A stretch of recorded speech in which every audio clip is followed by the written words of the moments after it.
ఏదైతే నిన్న జనసేన అధ్యక్షులు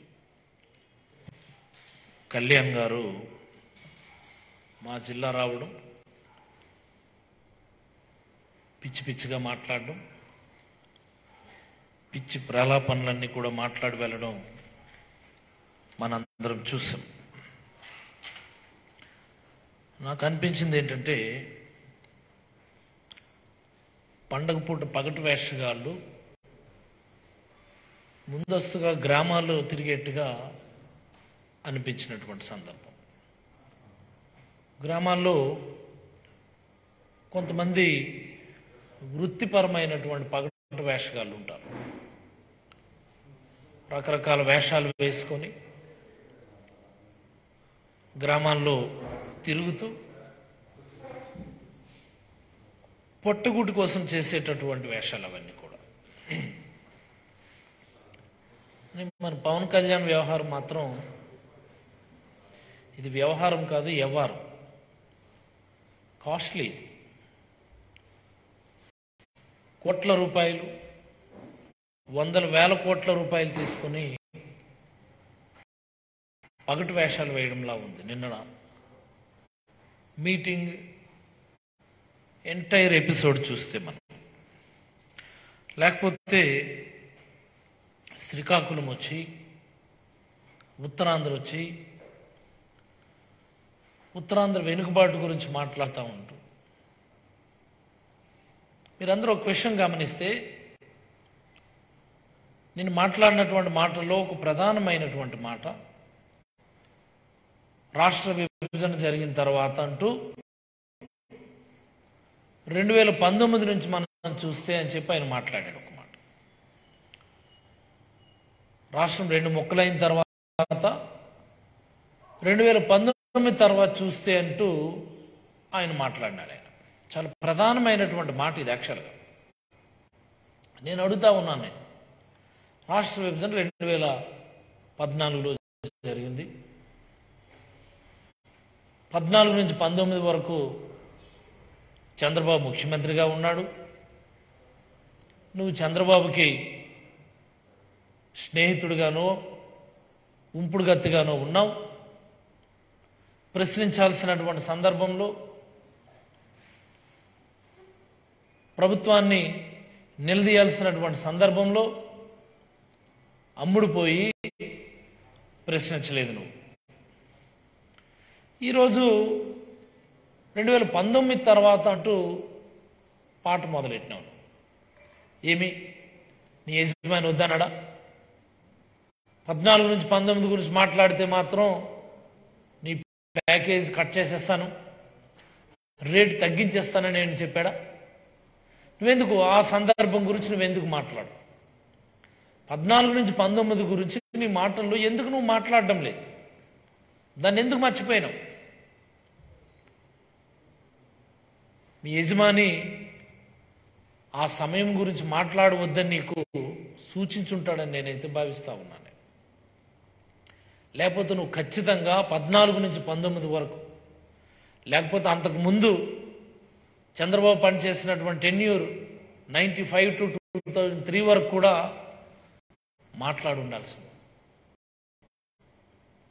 ఈ 75 సంవత్సరాల స్వాతంత్ర భారతదేశంలో, ఈ 65 సంవత్సరాల ఆంధ్రప్రదేశ్ అవతరణ తర్వాత జరిగినటువంటి అనేక కార్యక్రమాల గురించి, ఉత్తరాంధ్ర వెనుకబాటు గురించి, ఉత్తరాంధ్రను వెనక్కి నెట్టేయడం గురించి, ఉత్తరాంధ్రపై నిర్లక్ష్యం గురించి నువ్వు మాట్లాడి ఉండవలసి. ఏ ప్రభుత్వ హయాంలో ఎంతెంత అభివృద్ధి జరిగిందో, శ్రీకాకుళం జిల్లాకి, ఉత్తరాంధ్రకి రాజశేఖర రెడ్డి గారు ఏం చేశారు, చంద్రబాబు ఏం చేసినాడు, ఈరోజు జగన్మోహన్ రెడ్డి గారు ఏం చేశారో కూడా ఒకసారి నువ్వు కంపేర్ చేసి మాట్లాడి ఉంటే నీ మాటలపైన ప్రజలకి ఒక నమ్మకం కానీ విశ్వాసం కానీ కలిగేటటువంటి అవకాశం ఉంది. నువ్వు చంద్రబాబుని ఎలాగూ ప్రశ్నించవు, ప్రశ్నించలేవు. ఇంచేతంటే నువ్వు చంద్రబాబు పూర్తిగా అమ్ముడుపోయినావు.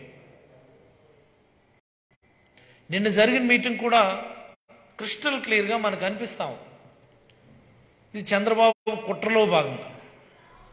చంద్రబాబుకు ఉత్తరాంధ్ర పైన ఉన్నటువంటి విద్వేషంలో భాగంగా విశాఖను రాజధానిగా నిలువరించేటటువంటి ఒక పథకంలో భాగంగా నేనటి కార్యక్రమం నువ్వు పెట్టుకున్నావు. ఆ పేరేమో యువశక్తి.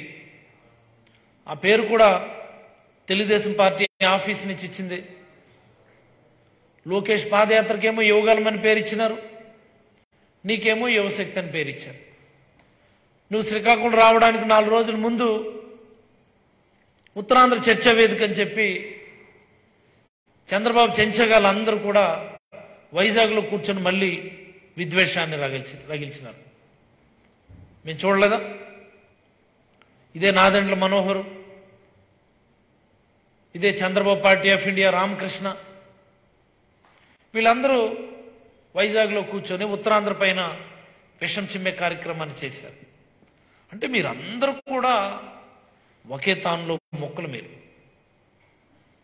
చంద్రబాబు ఇచ్చే ప్యాకేజ్ కోసం, చంద్రబాబు ఇచ్చే డబ్బుల కోసం ఆశపడి, చంద్రబాబు ఏం చెప్తే అది చేసి, ఏం మాట్లాడమంటే మాట్లాడేటటువంటి పేమెంట్ మనుషులు అన్నది ఈరోజు ప్రపంచానికి అర్థమవుతా ఉంది. లేకపోతే మత్స్యకారుల వలసల గురించి కూడా నువ్వు మాట్లాడేస్తా ఉన్నావు. నీకేమైనా అవగాహన ఉందా మత్స్యకారుల వలసల గురించి? మత్స్యకారులకు ఏ ప్రభుత్వం ఏం చేస్తుందో అసలు నీకు అసలు తెలుసా? నేను స్వతహాగా మత్స్యకారుడిని. మా అన్నయ్యలు వలసలు వెళ్ళి ఆ బొంబాయిలోను ఆ గోవాలోను వెళ్ళి పనిచేస్తే ఆ డబ్బులతో చదివినటువంటి వాడిని. వాళ్ళు ఎందుకు వలస వెళ్ళిపోయారో నాకు చాలా స్పష్టంగా నాకు తెలుసు. నాకు రాసుకోండి పవన్ కళ్యాణ్ మీరు. ఈ రాష్ట్రంలో 75 సంవత్సరాల స్వాతంత్ర భారతదేశంలో ఉన్నటువంటి ఫంక్షనల్ హార్బర్స్ 2 సుమారుగా 980 కిలోమీటర్ల తీర ప్రాంతం కలిగినటువంటి ఆంధ్రప్రదేశ్కి 75 సంవత్సరాల స్వతంత్ర భారతదేశం, 65 సంవత్సరాల ఆంధ్ర రాష్ట్ర అవతరణ తరువాత ఉన్నటువంటి హార్బర్స్ 2. ఏ ప్రభుత్వాలు కూడా హార్బర్లు కట్టాలి, జట్టీలు కట్టాలి, మత్స్యకారులు అభివృద్ధి చేయాలని ఆలోచించలా.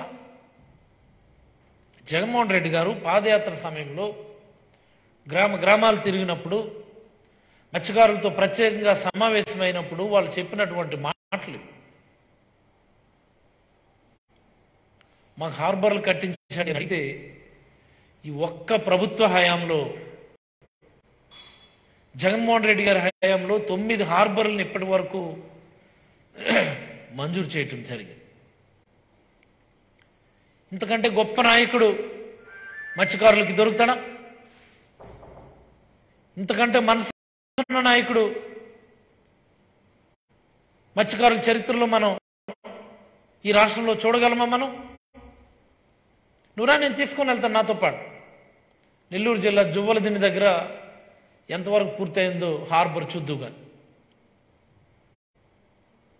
నిజాంపట్నం దగ్గర ఎంతవరకు కన్స్ట్రక్షన్ వచ్చిందో చూద్దు కానీ, మచిలీపట్నం దగ్గర ఏ దశలో ఉందో పరీక్షిద్దామా, ఉప్పాడ దగ్గర ఎంతవరకు పూర్తి కావచ్చిందో కాకినాడ జిల్లా మనమే వెళ్ళి ఒకసారి పరిశీలిద్దాం. నీకు దమ్ముందా? నీకు చేతనవుతుందా? నీకు రావడానికి సాధ్యపడుతుందా? ఇదే శ్రీకాకుళం జిల్లా నువ్వు మీటింగ్ పెట్టినటువంటి రణస్థలానికి కూతవేడు దూరంలో బుడగట్లపాలెం దగ్గర హార్బర్ మంజూరు చేశాం 365 కోట్లతో. టెండర్ ప్రక్రియ పూర్తయింది, ల్యాండ్ ఎలినేషన్ జరిగింది. రేపు ఎల్లుండో శంకుస్థాపన చేయబోతా ఉన్నాం. ఆహ్వానం పంపిస్తాం నీకు కూడా. మత్స్యశాఖ మంత్రిగా, జగన్మోహన్ రెడ్డి గారు అనుచరుడిగా, ఈ ఆంధ్రప్రదేశ్ ప్రభుత్వం తరఫున నీకు కూడా ఆహ్వానం పంపిస్తాం. శంకుస్థాపన వచ్చి చూద్దువు కానీ. వస్తావా? చూస్తావా వచ్చి? విజయనగరం చింతపల్లి దగ్గర ఇచ్చున్నాం ఒక ఫ్లోటింగ్ జెట్టి. విశాఖపట్నంలో అదనంగా 150 కోట్లతో ఆధునీకరిస్తా ఉన్నాం. నీకు తెలుసా ఈ విషయం? పూడిమడక దగ్గర ఇంకొక హార్బర్ ఇచ్చున్నాం. నీకు ఇది ఎవరు చెప్పలేదా? పశ్చిమ గోదావరి బియ్యపు తిప్ప దగ్గర మొన్ననే శంకుస్థాపన చేస్తాం ఒక హార్బర్. పేపర్లో చూడలేదా? నువ్వు టీవీలో చూడలేదా? ప్రకాశం జిల్లా వాడరేవు కొత్తపట్నం దగ్గర 2 హార్బర్లు ఇచ్చున్నాం. మా బాలినేని వాసన్న నీకు మంచి మిత్రుడు కదా, సార్ అడుగు.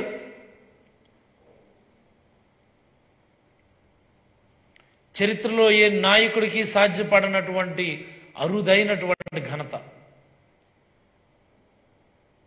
మత్స్యకారుల జీవితాల్లో ఒక దేవుడిగా నిలిచిపోయేటటువంటి ఒక అద్భుతమైనటువంటి ఘనత ఈరోజు జగన్మోహన్ రెడ్డి గారికి సొంతం. మేము చాలా గర్వంగా చెప్పుకోగలం. 2019 నుంచి 24 సమయంలో ఈ రాష్ట్రంలో 9 హార్బర్లు మంజూరు చేసి శంకుస్థాపనలు చేసి ప్రారంభ దశకు తీసుకొచ్చినటువంటి ఘనత జగన్మోహన్ రెడ్డి గారి దాన్ని చాలా గర్వంగా చెప్తూ మేము ఎన్నికలకు వెళ్తాం. నువ్వు చెప్పుకోగలవా? ఇప్పుడు 2013-14లో పార్టీ పెట్టినావు. 14 నుంచి 19 వరకు నరేంద్ర మోడీ గారితోనూ చంద్రబాబుతోనూ అంటకాగినావు. ఒక హార్బర్ని మంజూరు చేయించుకోలేకపోయి. సిగ్గుందా నీకు? నీది కూడా ఒక రాజకీయ జీవితమేనా? ఎంతసేపు ఉడిగించేయటమేనా రాజకీయం అంటే? చేయి నీ బ్రతుకు చెడ.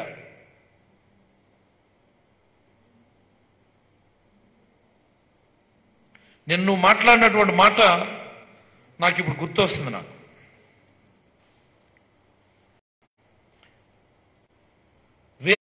వీరమరణం మనకు అవసరమా అని నువ్వు మాట్లాడావు.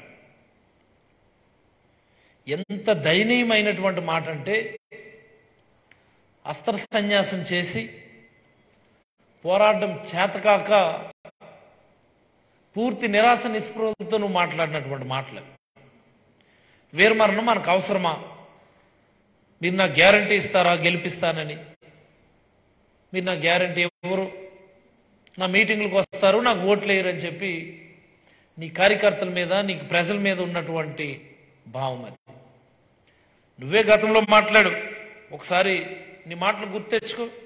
నువ్వు చెప్పిన మాటలు, ఇల్లేమో దూరం అన్నావు, గాఢాంధకారం అన్నావు, దారంతా గతుకులన్నావు, చేతిలో దీపం లేదు కానీ గుండెల నిండా ధైర్యం అన్నావు.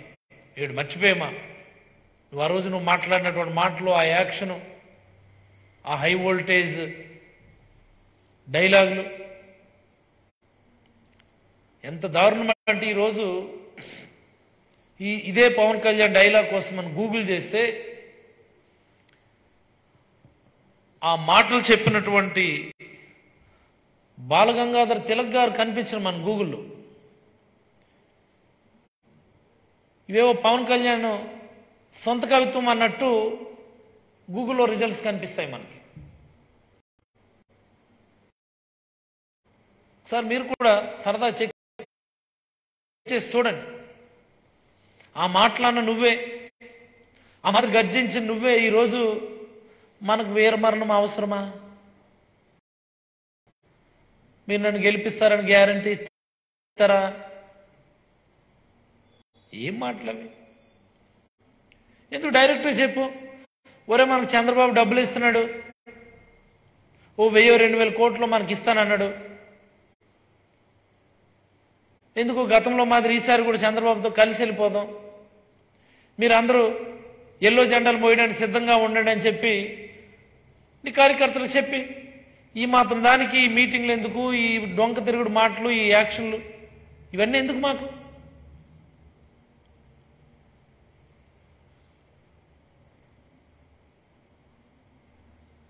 రెండు జెండాలు పట్టుకోవడానికి సిద్ధంగా మీరు ఉండండి అని చెప్పి డైరెక్ట్ చెప్పి, నేరుగా చెప్పి.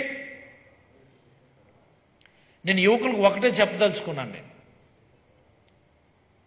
మేము కూడా చిన్నప్పుడు పవన్ కళ్యాణ్ సినిమాలు బాగా ఇష్టపడే వాళ్ళమే.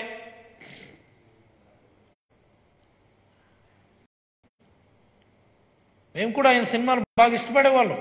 ఆయన డైలాగులు, ఆయన మాటలను అనుకరించేటటువంటి వాళ్ళమే. కాకపోతే యువకులందరూ ఒక విషయం గమనించాలని నేను కోరుతున్నాను. ఏదైతే మీరు కుటుంబాలను విడిచిపెట్టి రాజకీయాల్లో ప్రజలకు మంచి చేయాలన్నటువంటి ఒక లక్ష్యంతో పనిచేస్తున్నారు, ఏదైతే మీ గ్రామాలకు మంచి చేద్దాం అన్నటువంటి ఒక ఆశయంతో మీరందరూ పనిచేస్తూ ఉన్నారు, మీ లక్ష్యాన్ని, మీ ఆశయాన్ని, మీ కష్టాన్ని మీ కళ్యాణ్ బాబు చంద్రబాబుకి తాకట్టు పెట్టేశాడు, చంద్రబాబుకి అమ్మేశాడు. చంద్రబాబు దగ్గర డబ్బులు తీసుకొని మిమ్మల్ని అందరినీ కూడా వాడుకుంటున్నాడు.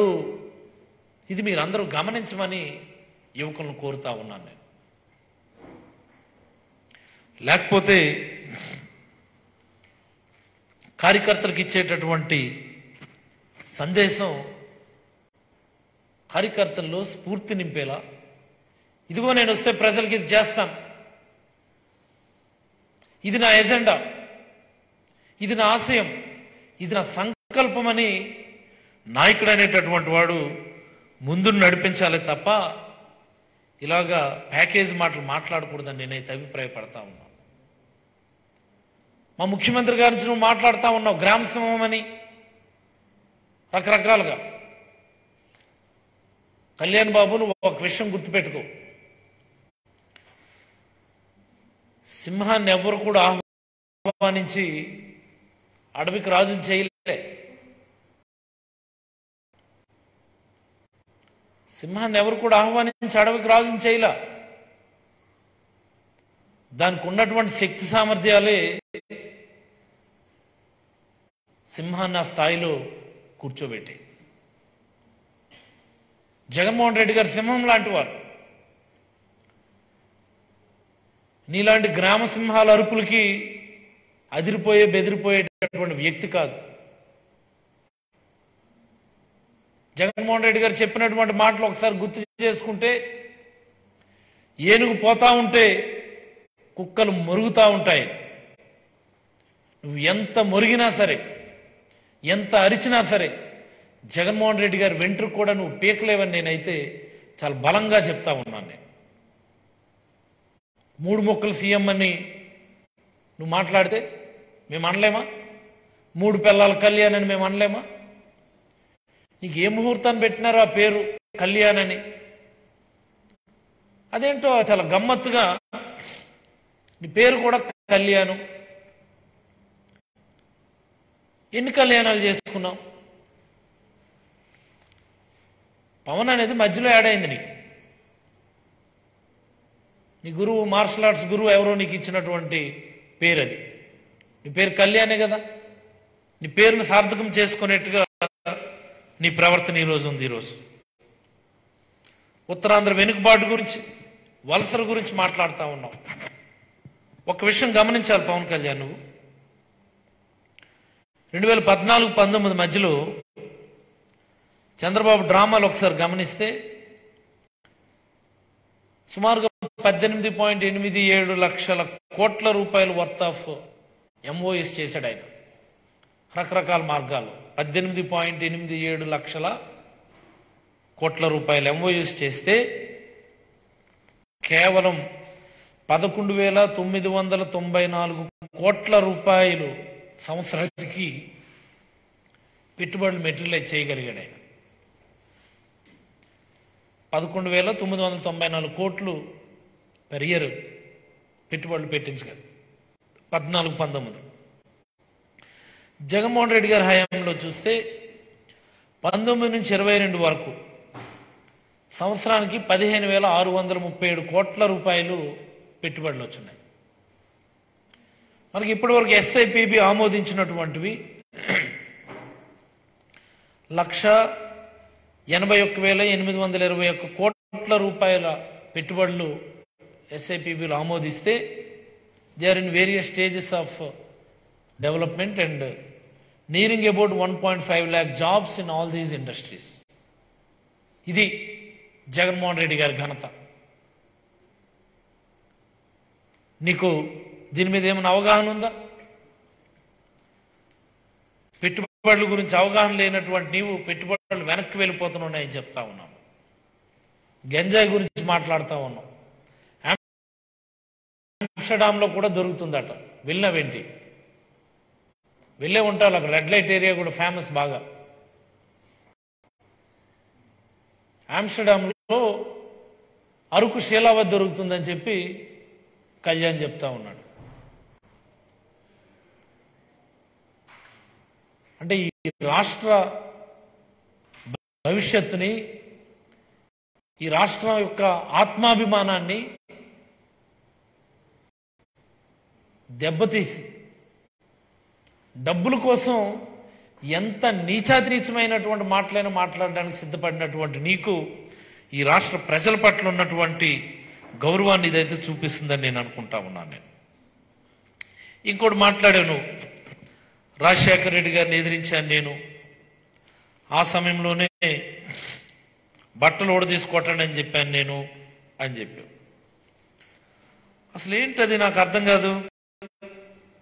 రాజకీయాల్లో బట్టలు ఊడదీయడం అంటే ఏంటి? అంటే గుడ్లు చింపేసుకొని కొట్టించుకోవడమా? రాజకీయాల్లో బట్టలు ఊడదీయడం అంటే అయ్యా, రాజకీయాల్లో బట్టలు ఊడదీయడం అంటే నువ్వు 2 దగ్గరలు పోటీ చేస్తే డిపాజిట్లు రాకుండా దాన్ని తరిమేశారు చూడు, అది బట్టలు ఊడదీయడం అంటే. అసెంబ్లీ కాదు కదా, అసెంబ్లీ గేట్ వరకు కూడా రానివ్వలే చూడు, అది గుడ్డలు ఊడదీయడం అంటే. రాజశేఖర రెడ్డి గారి గురించి నువ్వు మాట్లాడేస్తున్నావు. అదే రాజశేఖర రెడ్డి గారి పార్టీలో నువ్వు ఏ పార్టీ తరపున ప్రచారం చేసి గుడ్డలు ఊడదీయండి, బట్టలు ఊడదీయండి అని చెప్పి మాట్లాడావో అదే పార్టీని మీ అన్నయ్య విలీనం చేసిన రోజు నువ్వేం చేస్తావు? గుడ్డుగాడికి పళ్ళు తోముతున్నావా? అడగలేదా మరి మీ అన్నయ్యకి? చిరంజీవి గారిని ఏదైనా అనాలంటే మాకు బాధ అనిపిస్తుంది, కానీ అడిగావా మీ అన్నయ్యకి ఎందుకు విలీనం చేస్తున్నారు? నేనన్న పార్టీని కంటిన్యూ చేసుకుంటాను, నేను నాకు విడిచిపెట్టేస్తాను నేను అడగవలసింది కదా. రాజశేఖర రెడ్డి గారి మీద అంత ద్వేషమే నీకుంటే నీకెందుకు ద్వేషం? అసలు నాకు అర్థం కాదు. రాజశేఖర రెడ్డి గారి మీదైనా జగన్మోహన్ రెడ్డి గారి మీద నీకెందుకు ద్వేషం? ద్వేషం అనే దానికంటే కూడా దీన్ని అసూయగా చూడాలని నేను అంటాను. అసూయని కేవలం జగన్మోహన్ రెడ్డి గారి మీద, జగన్మోహన్ రెడ్డి గారి పార్టీ మీద నీకు అసూయ. నాతో పాటు పార్టీ పెట్టి మొదటి అటెంప్ట్లోనే ప్రతిపక్ష నాయకుడు అయినాడు, 2 అటెంప్ట్లో అఖండ మెజారిటీతో ముఖ్యమంత్రి అయిపోయాడు. మరి రాష్ట్రానికి ఆయనే శాశ్వత ముఖ్యమంత్రిగా కొనసాగేటటువంటి పరిస్థితి అన్నటువంటి అసూయ, భయం నీ మాటల్లో కనిపిస్తా ఉంది. లేకపోతే జగన్మోహన్ రెడ్డి గారి మీద నీకేంటి ద్వేషం? చంద్రబాబు మీద నీకేంటి ప్రేమ? ఇదే చంద్రబాబు నిన్ను తిట్టాడు, నీ కుటుంబాన్ని తిట్టాడు, నిన్ను కన్నా మీ అమ్మను సైతం ఇదే తెలుగుదేశం పార్టీ చంద్రబాబు మనుషులు ఇష్టానుసారం తిట్టారు. టీవీ ఛానల్లో, ఎల్లో మీడియాలో మీ అమ్మ గురించి మాట్లాడినటువంటి తప్పుడు మాటలు కూడా నువ్వు మర్చిపోయి మళ్ళీ ఈరోజు చంద్రబాబు వంత పాడుతా ఉన్నావు అంటే దీన్ని ఏమనుకోవాలి? ప్యాకేజ్ అంటున్నామని చెప్పి నువ్వు తెగ బాధపడిపోతున్నావు. నా ఎదురుగా వస్తే ఏం చేస్తానో చూడండి అని అంటా ఉన్నావు. ప్యాకేజ్ కాకపోతే ఏంటిది? 2014-19 మధ్యలో నువ్వు ఆయనతో కలిసి తిరిగి ఆ తర్వాత నీకేదో అన్నారని చెప్పి ఇష్టానుసారం తిట్టావు కదా. మళ్ళీ ఆయనతో కలిసిపోవడానికి ఆ రోజుకి ఈ రోజుకి ఏంటి మరి? చంద్రబాబులో నీకేంటి నచ్చింది? ప్యాకేజ్ కాకపోతే ఏం చూసి నువ్వు ఈరోజు చంద్రబాబు వంత పాడుతున్నావు అది మాకు చెప్పు. చంద్రబాబు ఏం చేశాడు ఈ రాష్ట్రానికి? చంద్రబాబు వల్ల ఈ రాష్ట్రాన్ని ఒరిగింది అంటూ కూడా నువ్వు చెప్పు. దమ్ముంటే నా ఎదురుగా రండి అని అంటా ఉన్నావు చూడు. ఎదురుగా రండి అనేది రాజకీయాల్లో కొట్టుకోవడానికి కాదు కళ్యాణ్. దమ్ముంటేనే ఎదురుగా నిలబడంటే దెబ్బలాడుకుందాము, సినిమాల మాదిరి కొట్టేసుకోవడానికి కాదు. ఎదురుగా రావడం అంటే రాజకీయంగా ఎదుర్కోవడం, రాజకీయంగా ఢీకొట్టడం, రాజకీయంగా చర్చించుకోవడం. వస్తావా చర్చకి? నేను వస్తాను. జగన్మోహన్ రెడ్డి గారి హయాంలో ఈ రాష్ట్రానికి చేసినటువంటి మంచి, పేదలకు జరిగినటువంటి లబ్ధి, మానవ వనరులు ఏ రకంగా అభివృద్ధి చెందినాయి, విద్య వైద్యం ఏ రకమైనటువంటి మార్పులు తీసుకొచ్చింది, పరిపాలనలో ఏ రకమైనటువంటి మార్పులు తీసుకొని వచ్చినాం, పారదర్శకత ఏ రకంగా ఈ రాష్ట్రంలో పరిడి వెళ్తోంది అనేది నేను చర్చకు సిద్ధం. ఢీ కొడదాం మన ఇద్దరం ఎదురెదురుగా. నువ్వు కాకపోతే నీ మనిషిని పంపించు, ఎదురెదురుగా మనం ఢీ కొడదామా. మేమేం చేశామో నువ్వు కలిసి వెళ్దాం అనుకుంటున్నా, నువ్వు వంత పాడుతున్నా, నువ్వు అమ్ముడుపోయినటువంటి నీ యజమాని ఏం చేశాడు మాట్లాడుకుందామా, చర్చించుకుందాం. చేతనవుతుందా నీకు? అవగాహన ఉందా నీకు?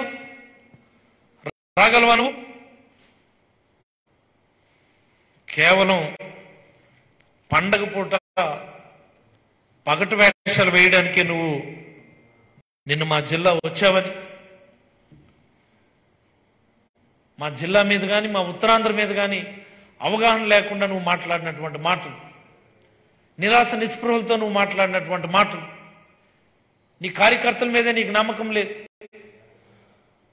నిన్ను మోస్తున్నటువంటి నీ మనుషుల మీదనే నీకు నమ్మకం లేక నేను అందుకే అమ్ముడుపోయానని చెప్పి డైరెక్ట్గా నువ్వు మాట్లాడుతున్నటువంటి మాటలు ఆంధ్రప్రదేశ్ రాజకీయ చరిత్రలోనే అత్యంత దయనీయమైనటువంటి నీ రాజకీయ స్థితికి అద్దం పడుతుందని ఈ సందర్భంగా అభిప్రాయపడుతూ, జన్మకి మరి నువ్వు నాయకుడు కాలేవు, ఈ జన్మకి నువ్వు ఈ రాష్ట్రానికి ముఖ్యమంత్రి కాలేవు. ఎందుచేతంటే అమ్ముడుపోవడం నీ నైజం,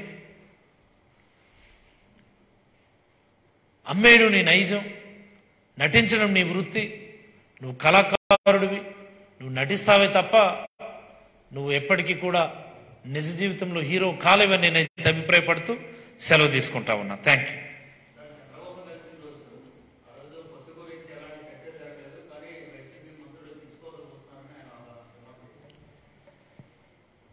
ఇది మనం ఒక విషయం గమనించాలా.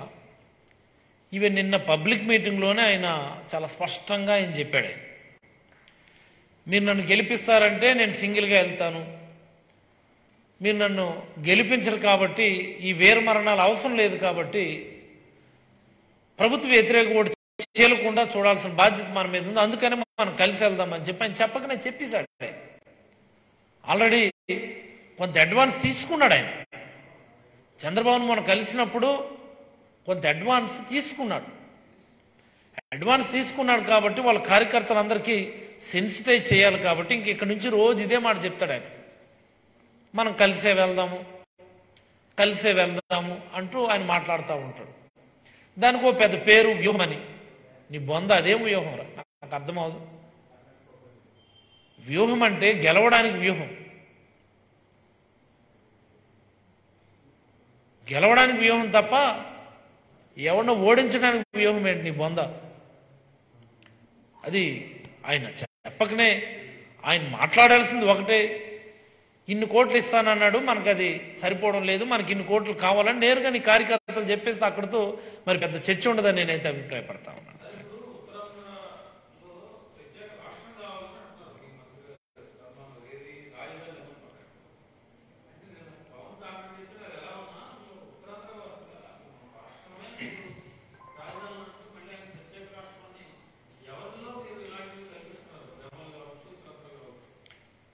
ఒక విషయాన్ని మనం చాలా స్పష్టంగా మనం అబ్జర్వ్ చేయాలి. ధర్మాన్ గారు యథాలాపంగా అన్నటువంటి మాటని ఒక వార్త మాదిరి మనం చూస్తున్నాం. కానీ ఒక విషయం మనం గమనిస్తే అసలు ఈ రాష్ట్రం ఆంధ్రప్రదేశ్గా తెలంగాణగా ఎందుకు విభజింపబడి హైదరాబాద్ అనేటటువంటి ఒక నగరంలో జరిగినటువంటి కేంద్రీకృత అభివృద్ధి వల్ల మిగతా ప్రాంతాల్లో అభివృద్ధిలో విస్మరించడం వల్ల జరిగినటువంటి విధ్వంసం మనందరం చూసినాం. ఇప్పుడు అదే ఫార్ములాను మళ్ళీ చంద్రబాబు తీసుకొచ్చి అమరావతిలో నేను కేంద్రీకృత అభివృద్ధి చేస్తాను, ఈ రాష్ట్రంలో ఉన్నటువంటి సంపదని, ఈ రాష్ట్రంలో ఉన్నటువంటి రెవెన్యూని అంతటిని తీసుకెళ్లి నేను అమరావతిలో పెట్టుబడిగా పెడతాను, నేను మిగతా ప్రాంతాలను విస్మరిస్తాము అంటే ఖచ్చితంగా మళ్ళీ వేర్పాటువాద ఉద్యమాలు వచ్చేటటువంటి పరిస్థితి ఉంది అన్నటువంటిది వాస్తవం. ఇదేదో నేను చెప్పాను, మా ధర్మాన్ గారు చెప్పారు, లేకపోతే ఇంకోరు చెప్పారు అన్నదో కాదు. ఇది శివరామకృష్ణన్ కమిటీ కూడా చెప్పినటువంటి మాట. ఎవరు? కేంద్ర ప్రభుత్వం నియమించినటువంటి శివరామకృష్ణన్ కమిటీ చెప్పినటువంటి మాట ఇది. ఇదే కదా, ఇదే విషయాన్ని నేను చెప్పడం జరిగింది. దాన్ని ప్రత్యేక ఉత్తరాంధ్ర మేము అడుగుతాము అన్నటువంటి పద్ధతిలో దాన్ని ముందుకు తీసుకెళ్ళడం అన్నది కరెక్ట్ కాదంటారు. అమరావతి ఏకీకృత రాజధానిగా కొనసాగుతోంది, అదే రాజధాని అంటే రాయలసీమ వాళ్ళు కూడా ఆ రకమైనటువంటి మాటలు మాట్లాడతారు, ఉత్తరాంధ్ర వాళ్ళు కూడా ఆ రకమైనటువంటి మాటలు మాట్లాడతారు. అదేమి నేనన్న మాటో నువ్వన్న మాటో కాదు. రాజ్యాంగ నిపుణులు చెప్పినటువంటి మాటని ధర్మాన్ గారు చెప్పినారు తప్ప అదేదో లైక్ మేము ఉత్తరాంధ్ర కావాలని అడుగుతాం అన్నటువంటి దాని అర్థం కాదు. దయచేసి దీన్ని పాత్రికేయ మిత్రులందరూ కూడా గమనించమని కోరుతున్నాను.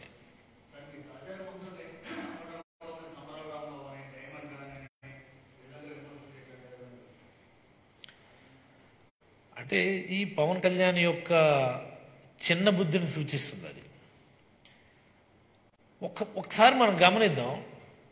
పవన్ కళ్యాణ్ పార్టీ పెట్టి సుమారుగా ఇప్పటికి ఒక 9 సంవత్సరాలు కావస్తాం. ఇదే కదా నిజం, 9-10 సంవత్సరాలు అవుతుంది. ఈ 9-10 సంవత్సరాల రాజకీయ చరిత్రలో ఆయన ఒకసారి 2 దగ్గరలో పోటీ చేశాడు. ఎక్కడైనా గెలిచాడా? మరి మా రోజమ్మ 2 సార్లు ఎమ్మెల్యేగా గెలిచింది. ఆవిడ ఇప్పుడు మంత్రిగా కూడా ఉంది. అసలు ఆవిడకి ఇంకేమైనా కంపారిజన్ ఉందా? ఇప్పుడు రోజా మీద వాళ్ళకు ఉన్నటువంటి అసూయ, ఈర్ష్య కారణం ఏంటంటే నాగబాబుని అడిగితే చెప్తాడు. నాగబాబు ఈవిడ పాపం కలిసే జబర్దస్త్ షోలో ఉండేవారు. నాగబాబుకి ఎప్పుడూ ఒక భావం, మేమిద్దరం యాక్టర్లమే, మేమిద్దరము జడ్జిలుగానే ఉన్నాము, ఆవిడ 2 సార్లు ఎమ్మెల్యే అయిపోయింది, మేము రాజకీయాల్లో గెలవలేకపోయినాము అన్నటువంటి ఈర్ష్య, అభద్రతా భావం ఎప్పటికీ ఉంటుంది. 2 సార్లు ఎమ్మెల్యేగా గెలిచింది ఆవిడ, మంత్రి కాబడింది, మంత్రిగా కొనసాగుతుంది. అసలు ఆవిడతో మీకేంటి కంపారిజన్? ఆవిడకి లేరా ఫ్యాన్స్? ఆవిడకి ఫ్యాన్ ఫాలోయింగ్ లేదా? రోజా గారిని డైమండ్ రాణి అనడం అన్నటువంటిది పవన్ కళ్యాణ్ యొక్క సంకుచిత బుద్ధి, కేవలం ఈర్ష్యతో మాట్లాడే మాటలు. సేమ్ రాంబాబు గారు అయినా అంతే. ఆయనకు ఉన్నటువంటి రాజకీయ అనుభవం ముందు నీ అనుభవం ఎంత? మంత్రిగా ఉన్నారు ఆయన, నీ స్థాయి ఏంటి నాకు అర్థం కాదు. నటన అమ్ముడుపోవడం. ఆయన చక్కగా ప్రజల మద్దతుతో, ప్రజల అభిమానంతో 2 సార్లు ఎమ్మెల్యేగా గెలిచి ఇప్పుడు మంత్రిగా ఉన్నారు. ఆయనకి కంపారిజన్ లేదు. కేవలం అసూయ, ద్వేషం తప్ప మరొకటి కాదు. అనలేరా? ఎవరు అనలేరు?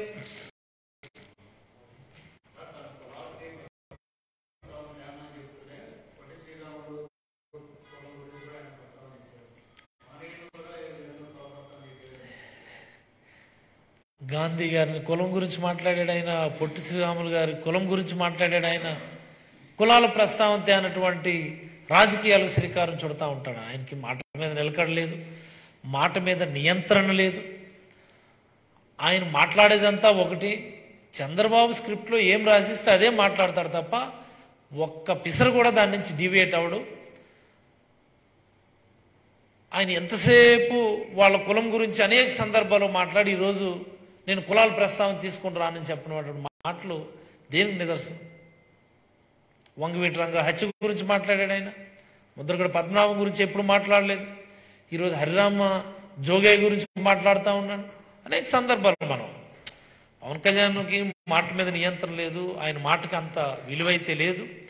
కాకపోతే ఏంటంటే సినిమా నటుడు, ఫ్యాన్ ఫాలోయింగ్ ఉంది కాబట్టి ఆయన మాట్లాడే మాటలు వార్తలు అవుతా ఉన్నాయి అంతే తప్ప ప్రజల్లో అయితే ఆయన మాటకి నిన్నటి ప్రసంగంతో, నిన్నటి మీటింగ్తో ప్రజల్లో ఉన్నటువంటి ఆ మాత్ర విలువ కూడా పూర్తిగా తగ్గిపోతుందని నేనైతే అభిప్రాయపడతా ఉన్నాను. థ్యాంక్ యూ, ధన్యవాదాలు.